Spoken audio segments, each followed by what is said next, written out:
एक दिन महादेव देवी पार्वती से बोले कि आज उन्होंने एक नए खेल का निर्माण किया है। उनके अनुरोध पर माता पार्वती उनके साथ चौसर खेलने के लिए तैयार हो गई, क्योंकि चौसर का निर्माण महादेव ने किया था, इसलिए वे उस खेल में जीते ही जा रहे थे। अंत में माता पार्वती भगवान शिव से बोली, स्वामी, इस खेल का निर्माण आपने किया है, अतः आप इस खेल को जीते जा रहे हैं, परंतु खेल के कुछ नियम भी होते हैं। आप खेल के नियम बनाइए, उसी के पश्चात देखना मैं आपको एक भी बाजी जीतने का मौका नहीं दूंगी। ठीक है पार्वती, अब हम इस खेल के नियम बनाएंगे। मैं तुम्हें इस खेल के कुछ नियम बताता हूँ। एक एक करके सब कुछ दांव पर लगेगा और जो हारेगा उसे अपनी सभी वस्तुएं हारनी होंगी। देखते हैं आज की बाजी कौन जीतता है। महादेव ने चौसर के नियम बनाए और एक बार फिर चौसर का खेल शुरू हो गया। इस बार माता पार्वती बार बार जीतने लगी और थोड़े ही समय में भगवान शिव अपना सब कुछ हार गए। देखा स्वामी, मैंने आपको हरा ही दिया। हाँ पार्वती, अब तो मैं सब कुछ हार चुका हूँ, इसलिए कैलाश पर्वत पर मेरे रहने का अब कोई मतलब नहीं। अब मैं कैलाश भी हार चुका हूँ, इसलिए अब खेल के नियम के अनुसार मैं यहाँ से जा रहा हूँ। स्वामी, ये तो एक खेल था, आप इसे इतनी गहराई से क्यों ले रहे हैं? ऐसे आप मुझे छोड़कर थोड़ी चले जाएंगे। पार्वती, तुमने ही तो मुझे खेल के नियम बनाने के लिए कहा था और नियम के अनुसार हारने वाले को अपना सब कुछ त्याग कर जाना होता है, इसलिए अब मैं यहाँ से जा रहा हूँ। स्वामी, सुनिए तो स्वामी। भगवान शिव ने माता पार्वती की बात को नहीं सुना। वे उनसे रूठने का नाटक करके गंगा नदी के तट पर चले गए। थोड़ी देर बाद जब भगवान कार्तिकेय कैलाश लौटे तो उन्होंने भगवान शिव के बारे में पूछा, तो उन्हें सारी बात पता चली, तो वे भगवान शिव के पास चले गए। अब तो महादेव भी जा चुके थे और कार्तिकेय भी, इसलिए माता पार्वती और चिंतित हो गई। गणेश जी से अपनी माता की चिंता देखी नहीं गई। वे भगवान शिव को ढूंढने निकल पड़े। भगवान शिव उन्हें हरिद्वार में कार्तिकेय जी के साथ भ्रमण करते हुए मिले। विष्णु जी भी उनके साथ थे। पिताश्री, माताश्री आपके बिना बहुत दुखी हैं। वे आपको बहुत याद कर रही हैं। उन्होंने मुझे आपको अपने साथ लेकर चलने के लिए आग्रह किया है। कृपा करके मेरे साथ चलिए। पुत्र, तुम्हारी माता मेरे साथ एक बार फिर चौसर का खेल खेले तो मैं तुम्हारे साथ चल सकता हूँ। यही नियम है। मैंने अपना सर्वस्व खेल में हारा है, उसे वापस लाने के लिए फिर से एक बार खेल तो खेलना ही होगा ना पुत्र। ठीक है पिताश्री, मैं आपका ये संदेश माताश्री से कह देता हूँ। माता पार्वती जी ने महादेव के प्रस्ताव को स्वीकार कर लिया। चूंकि अब शंकर जी अपना सब कुछ हार चुके थे, ऐसे में माता पार्वती ने उनसे पूछा कि अब उनके पास खेल में हारने के लिए क्या है। इस पर नारद जी ने अपनी वीणा शिव जी को सौंप दी। इस खेल में भगवान विष्णु ने भोले शंकर की इच्छा से पासे का रूप धारण कर लिया था, पर ये बात माता पार्वती को पता नहीं थी। अब खेल में भोलेनाथ हर बार जीतने लगे। गणपति जी महादेव और विष्णु जी की चाल समझ गए। उन्होंने सारा वृतांत माँ को बताया तो वह भयंकर क्रोधित हो उठी। माताश्री, आपके साथ छल हुआ है। विष्णु जी पासे के रूप में हैं, इसलिए पिताश्री खेल की हर बाजी जीत रहे हैं। पिताश्री जैसे जैसे चाहते हैं विष्णु जी वैसे वैसे चाल चल रहे हैं। क्या इतना बड़ा छल? स्वामी, आप जानते हैं खेल में छल करना कितना बड़ा पाप है। क्या आपको यह शोभा देता है? तभी विष्णु जी अपने रूप में वापस आ जाते हैं। क्षमा करना देवी पार्वती, मुझे लगता है हमसे अवश्य ही भूल हुई है। देवी पार्वती, मेरी इस गलती से तुम्हें ठेस पहुंची है, उसके लिए मैं भी तुमसे क्षमा मांगता हूँ। मैं तो बस हंसी ठिठोली कर रहा था, पर बात इतनी बढ़ जाएगी ये आभास नहीं था। विष्णु जी और देवर्षि नारद तो केवल मेरे कहे अनुसार ही कार्य कर रहे थे, इसमें इनकी कोई गलती नहीं है। नहीं, आपको यूं क्षमा मांगने की कोई आवश्यकता नहीं। शायद मैंने भी खेल खेल में नियम कुछ ज्यादा ही सख्ती से ले लिए। महादेव, आपको भी तो इस वजह से बहुत परेशानी हुई। मैं भी आपसे क्षमा मांगती हूँ। स्वामी, मेरी वजह से आप भी तो बहुत परेशान हुए। और फिर इस तरह से माता पार्वती और भगवान शिव के बीच फिर से सुलह हो गई। सच में पति पत्नी का रिश्ता ऐसा ही है। कभी कभी खट्टा मीठा मनमुटाव उनके प्रेम से परिपूर्ण रिश्ते में और भी मजबूती लाता है। एक समय की बात है। श्रीपुर नाम के एक गांव में रामेश्वर नाम का एक ब्राह्मण अपनी मां के साथ रहता था। वो दिन रात भगवान शिव की भक्ति किया करता था। शिव नाम का जाप सदैव उसके मुख पर रहता था। ओम नमः शिवाय, ओम नमः शिवाय, ओम नमः शिवाय। रामेश्वर बेटा, आज भी तूने मुझे नहीं उठाया, खुद ही उठकर घर के सारे काम कर लिए, खीर भी भोग लगा दी तूने तो। हाँ मां, मैंने सोचा फटाफट से काम करके खीर बना लेता हूं। शिवजी भी खीर के इंतजार में बैठे होंगे। ये लो, भोग की खीर खाकर बताओ कैसी बनी है। रामेश्वर बेटा, इस खीर को तू बचपन से शिवजी को खिलाता आ रहा है। जब तेरे बापू जिंदा थे तब वो प्रसाद की खीर खिलाते थे, और उनके जाने के बाद तूने ये नियम बना लिया। तेरी खीर बहुत ही स्वादिष्ट बनती है बेटे, और मुझे पता है भगवान शिव भी तेरे हाथों की खीर खाने के इंतजार में रहते होंगे। तभी तो मैं सुबह जल्दी उठकर सबसे पहले खीर ही बनाता हूं, ताकि भगवान शिव को भोग लगा सकूं। रामेश्वर का नियम था रोजाना सुबह जल्दी उठकर घर के सारे काम निपटाना और फिर भगवान शिव के भोग के लिए खीर का प्रसाद बनाना। ये कार्य पहले उसके पिता करते थे, और पिता के जाने के बाद शिव जी की सेवा और खीर भोग की पूरी जिम्मेदारी रामेश्वर ने उठा ली। रामेश्वर को विश्वास था कि भगवान शिव उसके द्वारा खिलाई गई खीर को रोजाना ही खाते हैं। इसी विश्वास पर वो रोजाना खीर का भोग लगाता था और अपने भक्त के द्वारा भोग लगाई गई खीर को कैलाश पर्वत पर विराजमान भगवान शिव बहुत चाव से खाते थे। स्वामी, क्या बात है, आपको तो आनंद ही आनंद है।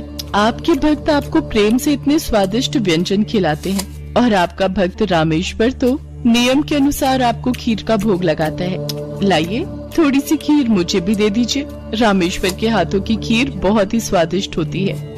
हाँ देवी पार्वती, रामेश्वर इतनी स्वादिष्ट खीर का भोग लगाता है कि मन प्रसन्न हो जाता है। तभी नंदी और समस्त शिवगण वहाँ जाते हैं। महादेव, ये लीजिए, हम भांग और धतूरा ले आए हैं। नंदी, अभी तो हम स्वादिष्ट खीर का आनंद ले रहे हैं। ऐसा करो, भांग और धतूरे को वहाँ छोटे पर्वत पर रख दो, हम कुछ समय के बाद उसे ग्रहण करेंगे। अरे नंदी महादेव तो हमारी ओर देख तक नहीं रहे, उनका सारा ध्यान तो रामेश्वर की बनाई हुई खीर पर है। ऐसे कब तक चलेगा नंदी? हाँ, मैं भी यही देख रहा हूँ। इतने प्रेम से हम भांग और धतूरा पीस कर लाए, और महादेव ने हमें इसे रखने के लिए बोल दिया। अरे नहीं नहीं, ऐसी बात नहीं है। महादेव ने बोला है कि हम उसे वहां रख दें, वो कुछ देर बाद उसे ग्रहण करेंगे। महादेव रोजाना रामेश्वर की भोग लगाई हुई खीर को बहुत चाव से खाते हैं। नंदी, मैं तो कई बार सोचता हूँ कि रामेश्वर की खीर में ऐसा क्या है कि भोलेनाथ सबसे पहले उसकी भोग लगाई खीर को ही खाते हैं, और फिर और किसी तरफ उनका ध्यान ही नहीं जाता। तभी तो हम भांग धतूरा लेकर आए, और उन्होंने बिना देखे ही इसे रखने के लिए बोल दिया। हाँ, कह तो तुम ठीक रहे हो भैरव। महादेव को भांग धतूरा इतना प्रिय है, पर रामेश्वर की खीर से ज्यादा उन्हें इस समय कुछ भी प्रिय नहीं लग रहा। तो क्या किया जाए नंदी, कि महादेव का ध्यान अपने भक्त रामेश्वर से हटकर हमारी ओर आ जाए? एक रास्ता है। नंदी ने सभी गणों के कान में कुछ कहा। उसके पश्चात सभी गण पृथ्वी लोक पर आ गए, और सब ने ब्राह्मण रूप ले लिया, और सब लोग रामेश्वर के पास पहुँचे। रामेश्वर शिव जी को खीर का भोग लगाने के लिए बाजार से सामान खरीद रहा था। ब्राह्मण वेश में नंदी ने रामेश्वर से कहा, रामेश्वर, तुम हमें नहीं जानते, पर हम तुम्हें बहुत अच्छे से जानते हैं। तुम भगवान शिव के भक्त हो, और रोजाना उन्हें खीर का भोग लगाते हो। हाँ ब्राह्मण देव, आप तो सब कुछ जानते हैं। हाँ रामेश्वर, हम सब जानते हैं, इसीलिए तो हम तुम्हारे पास आए हैं। हमें पता है कि तुम महादेव के परम भक्त हो, पर तुम्हें पता है महादेव अब रोजाना खीर खाकर ऊब गए हैं, इसलिए अब तुम कुछ दिनों के लिए खीर का भोग रोक दो। तुम एक काम क्यों नहीं करते, तुम महादेव को सप्ताह में एक दिन खीर का भोग लगाया करो, जिससे महादेव को और अधिक स्वाद आएगा। अब महादेव को इतने सारे भक्त पूजते हैं, महादेव भी तो इतने सारे भक्तों के द्वारा दिए भोग को ग्रहण करते हैं, उनका पेट बहुत भर जाता है। अगर तुम उनको सप्ताह में एक दिन खीर का भोग लगाओगे तो उन्हें तुम्हारी खीर का इंतजार रहेगा, और वो और अधिक आनंद से खीर खाएंगे। क्यों, हम सही कह रहे हैं ना? ये तो आप ठीक कह रहे हैं ब्राह्मण देव, इस विषय में तो मैंने कभी सोचा ही नहीं। अब मैं एक काम करता हूँ, मैं सप्ताह में एक दिन ही भगवान को खीर का भोग लगाया करूंगा, ताकि वो और भी भक्तों का प्रसाद ग्रहण कर सकें, और फिर उन्हें मेरी खीर का बेसब्री से इंतजार रहे। भोला भाला रामेश्वर शिवगणों की बातों में आ गया। शिवगण खुशी खुशी कैलाश वापस लौट आए। अब शिव जी रोजाना रामेश्वर की खीर का इंतजार करने लगे कि कब रामेश्वर उन्हें भोग लगाए और कब वो खीर का भोग खाए। पर कुछ दिनों तक रामेश्वर ने खीर का भोग बनाया ही नहीं, तो शिव जी को खीर कहाँ से मिलती। अब सप्ताह में एक दिन रामेश्वर ने खीर का भोग लगा दिया तो शिव जी ने खीर खा ली। फिर उसके बाद कुछ दिन और खीर नहीं मिली तो भगवान शिव सोच में पड़ गए। उन्होंने अपने नेत्र बंद किए और उन्हें सारी सच्चाई पता लग गई और भगवान शिव को गुस्सा आ गया। शिव जी को गुस्से में आया देख सभी गण उनके समक्ष हाथ जोड़कर खड़े हो गए। नंदी, श्रृंगी, वीरभद्र, भैरव, तुम सभी गण जानते भी हो कि तुमने क्या किया है। मेरे भक्त रामेश्वर के द्वारा भोग में अर्पित की गई खीर मुझे कितनी प्रिय है और तुमने उसे खीर का भोग रोजाना लगाने के लिए मना कर दिया। महादेव, हमें क्षमा कर दीजिए, हमसे भूल हो गई। महादेव, जब हम आपको खीर खाता हुआ देखते थे तो हम यही सोचते थे कि आप हमारी ओर ध्यान नहीं दे रहे हैं। अच्छा, तो ये कारण है, पर तुम सब ये नहीं जानते कि मेरा प्रेम अपने सभी भक्तों पर एक समान है। मैं भला तुम्हें कैसे भूल सकता हूँ? तुम तो मेरे हृदय में वास करते हो। तुम सब तो मेरी ही शक्तियों द्वारा उत्पन्न हुए हो। संसार में मेरा प्रत्येक भक्त मुझे एक समान प्रिय है और प्रत्येक भक्त के हृदय में मैं ही विद्यमान हूँ। इसलिए मेरा प्रेम कभी भी कम या ज्यादा नहीं हो सकता। माता पिता के लिए तो उनके सभी बच्चों में प्रेम एक समान होता है, फिर तुम ये भूल कैसे सकते हो? भगवान शिव की बातें सुनकर सभी शिवगण समझ गए कि उन्होंने कितनी बड़ी भूल कर दी। सचमुच महादेव का प्रेम तो अपने सभी भक्तों के लिए एक समान रहता है। इसके बाद सभी शिवगण फिर से एक बार रामेश्वर के पास गए। रामेश्वर, हमें भगवान शिव का संदेशा आया है। वो कह रहे थे कि तुम्हारी खीर इतनी स्वादिष्ट होती है कि वो सप्ताह भर की प्रतीक्षा नहीं कर सकते।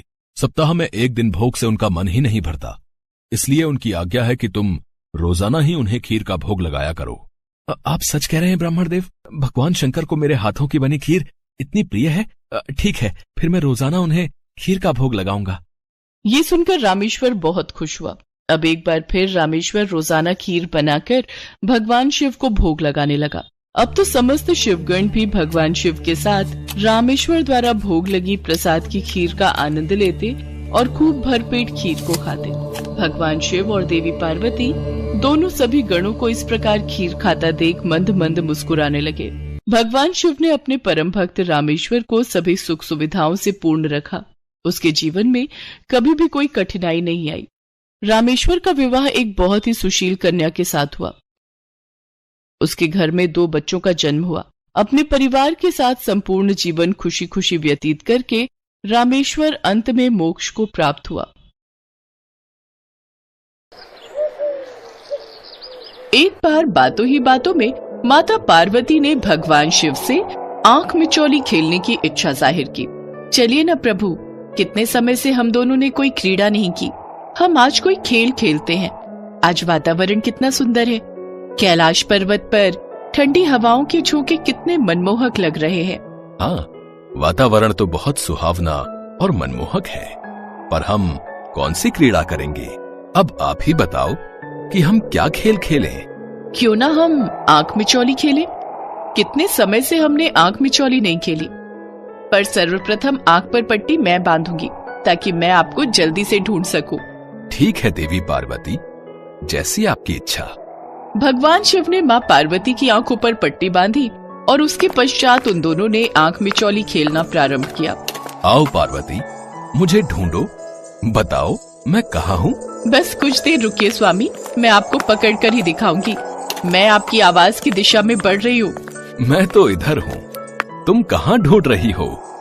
बस बस कुछ देर और प्रतीक्षा कीजिए, मैं आपको पकड़ने वाली हूँ। भगवान शिव भोले भाले, उन्हें क्या पता, उनके डमरू की आवाज को माँ पार्वती भली भांति पहचानती हैं। उन्होंने कुछ ही पलों में भगवान शिव को पकड़ लिया। देखा स्वामी, मैंने आपको पकड़ ही लिया। पर आपको कैसे पता चला कि मैं उस चोटी के पीछे छुपा हुआ था? आपको ढूंढने में आपके प्रिय डमरू ने मेरी सहायता की। आपके डमरू की आवाज की दिशा में ही मैंने आपको ढूंढा और आपको पकड़ लिया। अब आप अपनी आंखों पर पट्टी बांधिए, अब आपकी बारी है। ठीक है देवी, मैं तो आपको यूं ही चुटकियों में पकड़ लूंगा। अच्छा, देखते हैं। माँ पार्वती और भगवान शिव का एक बार फिर से आंख मिचौली का खेल प्रारंभ हुआ। अब भगवान शिव की आंखों पर पट्टी बंधी थी और वह माँ पार्वती को ढूंढ रहे थे। माँ पार्वती बार बार भगवान शिव के पास आती, उन पर फूलों की वर्षा करती। भगवान शिव उन्हें पकड़ने की कोशिश करते तो वह फिर गायब हो जाती। प्रभु प्रभु इस ओर, यहाँ मैं तो इधर हूँ, आप उधर कहाँ जा रहे हैं? देवी पार्वती को तो पकड़ना बहुत असंभव हो रहा है। अब क्या करूं? खेल भी तो खेलना है। तभी भगवान शिव को बालक गणेश की आवाज सुनाई दी। गणेश पुत्र, गणेश जरा इधर तो आना। पिताश्री, आपकी आंखों पर पट्टी कैसे बंधी हुई है? तुम्हारी माता और मैं आंख मिचौली खेल रहे हैं। मेरी आंखों पर पट्टी बंधी है। मुझे तुम्हारी माता को ढूंढना है। तुम मेरी इसमें सहायता कर सकते हो। जरा देखकर तो बताओ, तुम्हारी माता किस दिशा में छुपी है? मैं उन्हें पकड़ लूंगा। पिताश्री, यदि मैंने आपकी सहायता की तो माता मुझसे नाराज हो जाएंगी, और वैसे भी ये तो खेल में छल हुआ ना। मैं आपकी इस छल में सहायता क्यों करूं? नहीं पिताश्री, मैं आपकी इस कार्य में कोई मदद नहीं कर सकता। ये खेल आपको स्वयं ही खेलना होगा। मैं जा रहा हूँ। कार्तिकेय भैया मेरी प्रतीक्षा कर रहे हैं। हम दोनों भ्रमण के लिए जा रहे हैं। अरे पुत्र गणेश, सुनो तो। अब क्या करूं? मैं पार्वती को कैसे ढूंढूं? तभी माता पार्वती शिव जी को आवाज लगाती हैं। क्या हुआ स्वामी? पुत्र गणेश ने आपकी सहायता नहीं की? मैं तो आपके समक्ष ही खड़ी हूँ, इधर, यहाँ। शिव जी माँ पार्वती को पकड़ने की कोशिश करते पर हर बार असमर्थ हो जाते। अरे प्रभु, ये मैं हूँ। माता पार्वती उधर है, आपने मुझे पकड़ लिया है। हाँ ठीक है। इस पट्टी से देखने में मुझे बहुत असुविधा हो रही है। मेरी समस्त इंद्रियां भी काम नहीं कर रही। मैं अपनी शक्तियों से देवी पार्वती को देख भी नहीं पा रहा हूँ। स्वामी, जब तक यह मेरे हाथों से बंधी हुई पट्टी आपकी आंखों पर है, आपको दिखाई नहीं देगा। आपको मुझे ऐसे ही ढूंढना होगा, मेरी आवाज की दिशा में, इधर। भगवान शिव बहुत देर तक माता पार्वती को पकड़ने की कोशिश करते रहे, पर हर बार वह असफल हुए। अब उनके पास एक ही रास्ता था जिससे वे माता पार्वती को पकड़ सकते थे। मैं गिरने का अभिनय करता हूँ। देवी पार्वती मेरी आवाज सुनकर जरूर यहाँ आएंगी और मैं उन्हें पकड़ लूंगा। पार्वती! क्या हुआ स्वामी? आपको चोट तो नहीं लगी? मुझे कुछ नहीं हुआ, पर मैंने तुम्हें पकड़ लिया। मैं जीत गया। नहीं स्वामी, अभी अपनी आंखों से पट्टी मत उतारिए। अभी तो खेल समाप्त ही नहीं हुआ। यदि आप खेल में छल कर सकते हैं, तो मैं भी तो आपके साथ छल कर सकती हूँ। जिसे आपने पकड़ा वह मेरी माया थी। मैं तो यहाँ छुपी हूँ। माता पार्वती जानती थी कि भगवान शिव गिरने का नाटक कर रहे हैं, इसलिए उन्होंने अपनी शक्ति से अपनी हमशक्ल उत्पन्न की और खूब जोर से हंसी। कुछ देर तक यह आंख मिचौली का खेल चलता रहा। भगवान शिव को एक और युक्ति सूझी। देवी पार्वती, मैं सोच रहा था मैं आपको ढूंढने में असमर्थ हो रहा हूँ। अब ये खेल ऐसे ही चलता रहा तो मैंने जो आपके बारे में सोचा है, आज मैं आपको कहीं ले जाने वाला था। भगवान शिव के मुंह से इस तरह की बातें सुनकर माता पार्वती से रहा नहीं गया। अब वो भगवान शिव के आसपास ही घूमने लगी। आप मुझे कहाँ ले जाने वाले थे प्रभु? ले जाने वाला था, पर अभी तो मैं तुम्हें पकड़ ही नहीं पा रहा हूँ। अब जब तक ये खेल समाप्त नहीं होगा, तब तक क्या ही फायदा ये बताने से कि हम आज कहाँ जाने वाले थे। बताइए ना प्रभु, मेरे मन में बहुत उत्सुकता हो रही है। हम कहाँ जाने वाले हैं? अब आप इतनी दूर दूर से मुझसे वार्तालाप करेंगी तो मैं कैसे बता पाऊंगा? माँ पार्वती ये भूल चुकी थी कि अभी तो आंख मिचौली का खेल चल रहा है। शिव जी ने उन्हें अपनी बातों में फंसा लिया और बस माँ पार्वती पकड़ी गई। ये पकड़ लिया मैंने आपको। अच्छा, तो आप जानबूझकर मुझे बातों में उलझा रहे थे ताकि आप मुझे पकड़ सको। जाइए प्रभु, मैं आपसे बात नहीं करूंगी। शिव जी ने अपनी आंखों से पट्टी उतारी। वे समझ गए थे कि माँ पार्वती नाराज हो गई हैं। अब उनके पास माँ पार्वती को मनाने का एक ही रास्ता था। अच्छा ठीक है, तुम जीती मैं हारा। वैसे मैं सोच रहा था क्यों ना आज हम स्वर्ग की सैर पर चलें। बहुत दिनों से हम किसी भ्रमण पर नहीं गए। भ्रमण पर? ठीक है, तो मैं अभी तैयार होकर आती हूँ। बस महादेव और माता पार्वती के बीच सुलह हो गई और वे दोनों स्वर्ग के भ्रमण पर निकल जाते हैं। सच ही तो है, पति पत्नी का रिश्ता ऐसा ही होता है। जहाँ एक पल में खट्टी मीठी लड़ाई होती है तो वहीं एक पल में एक दूसरे के लिए ढेर सारा प्यार उमड़ आता है। तभी तो ये बंधन 7 जन्मों का कहलाता है।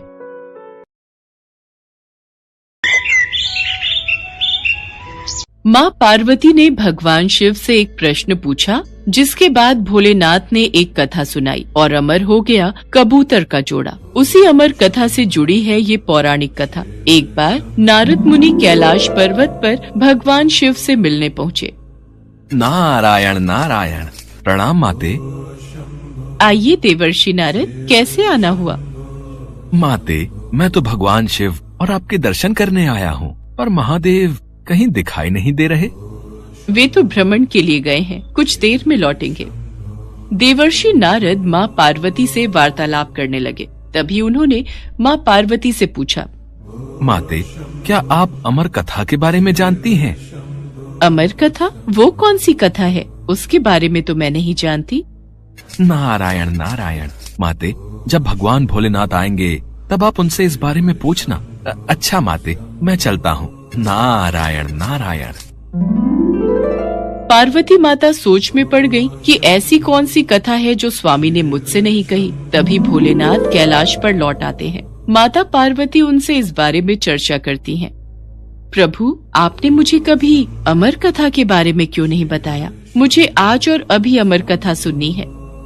ठीक है देवी, मैं आपको आज अमर कथा सुनाऊंगा, परंतु उसके कुछ नियमों का पालन आपको करना पड़ेगा। अमर कथा के दौरान आपको एक क्षण के लिए भी सोना नहीं है। आप बीच बीच में हुंकार भरती रहना, ताकि मुझे आभास रहे कि आप कथा सुन रही हैं, क्योंकि मेरे नेत्र भी उस क्षण बंद रहेंगे।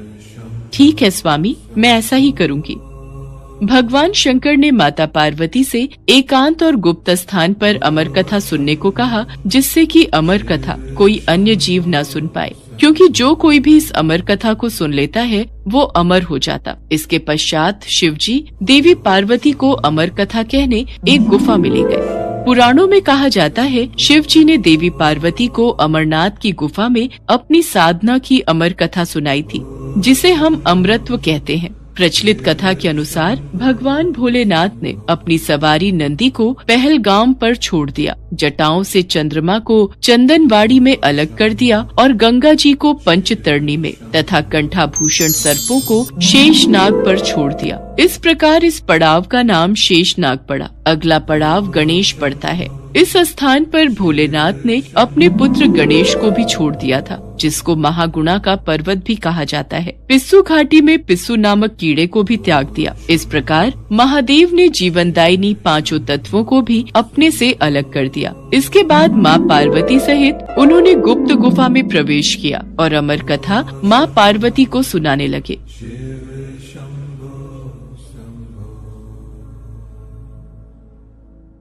पर कथा सुनते सुनते देवी पार्वती को नींद आ गई और वो सो गईं, जिसका शिवजी को पता नहीं चला। भगवान शिव अमर होने की कथा सुनाते रहे। उस समय 2 सफेद कबूतर शिवजी से कथा सुन रहे थे और बीच बीच में गूं गूं की आवाज निकाल रहे थे। शिवजी को लगा कि माता पार्वती कथा सुन रही हैं और बीच बीच में हुंकार भर रही हैं। इस तरह दोनों कबूतरों ने अमर होने की पूरी कथा सुन ली थी।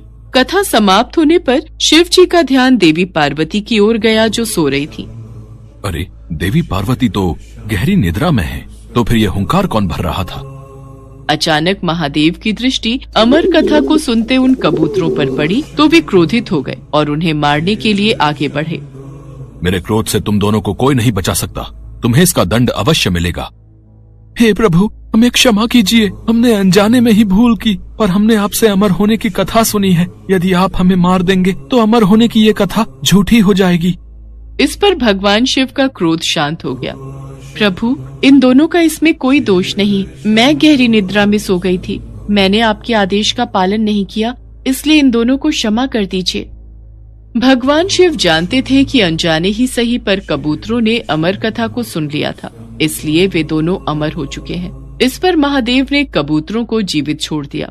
भगवान शिव के आशीर्वाद से वो कबूतर का जोड़ा अजर अमर हो गया। कहते हैं आज भी इन दोनों कबूतरों का दर्शन भक्तों को इस गुफा में प्राप्त होता है और तब से ये गुफा अमर कथा की साक्षी हो गई व इसका नाम अमरनाथ गुफा के नाम से प्रसिद्ध हो गया।